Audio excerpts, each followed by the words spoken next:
First suppose ఏదైనా injury అయ్యింది, కాలు ఏదైనా తెగింది, బ్లేడ్ కట్ అయిందో, లేకపోతే ఏదైనా చెట్టు కొమ్మలు ఎక్కి దిగుతుంటే కట్ అయ్యాయో, రోప్ క్లైంబింగ్ ఏమైనా చేస్తున్నప్పుడు తెగిందో, అట్లా తెగుతాయి.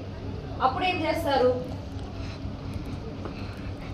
సో మీ అందరి దగ్గర ఒక ఫస్ట్ ఎయిడ్ కిట్ అనేది ఖచ్చితంగా ఉండాలి. ఒక కాటన్ ప్యాడ్, కాటన్ రోల్ ఒకటి, నెక్స్ట్ బ్యాండేజ్ కట్టడానికి ఉండే బ్యాండేజ్ క్లాత్ ఒకటి ఉండాలి. అట్లాంటివి ఉన్నప్పుడు ఏం చేస్తామంటే ఇమీడియట్గా ఆయింట్మెంట్ రాయకూడదు. ఫస్ట్ మీ దగ్గర ఉన్న బ్యాండేడ్ క్లాత్ తీసుకొని దగ్గరలో ఏదైనా వాటర్ ట్యాప్ ఉంటే క్లీన్ చేస్తాం, రన్నింగ్ వాటర్తో క్లీన్ చేస్తాం.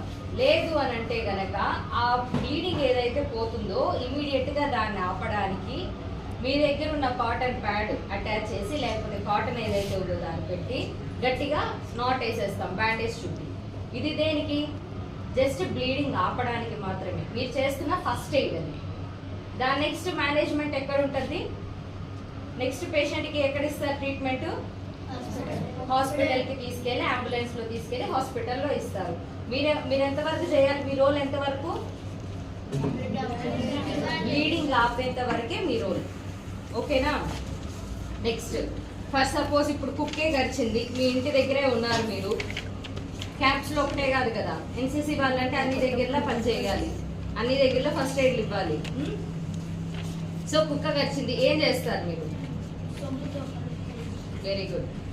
ఎప్పుడైనా కుక్క గరిస్తే పసుపు పెట్టకూడదు, ఇంకేవో ఇళ్లలో వాళ్ళు చెప్పినవి తీసుకొని పెట్టకూడదు. అట్లాగే వుండ్ని క్లోజ్ చేయకూడదు.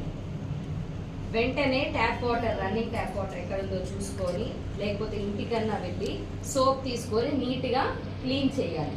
క్లీన్ చేసిన తర్వాత ఏం చేస్తాం? Very good. ఇప్పుడు బాగా చెప్పాడు కదా, జిల్లెడ్ పాలు ఏవి దాని మీద రాయకూడదు. ఆ ఊండ్ ఏదైతే ఉందో దాన్ని అలాగే ఉంచుకొని దగ్గరలో ఉన్న హెల్త్ సెంటర్ కానీ, హెల్త్ ఫెసిలిటీ కానీ, చిన్న ఆర్ఎంపీ డాక్టర్ అయినా ఎవరైనా సరే, ఎవరైనా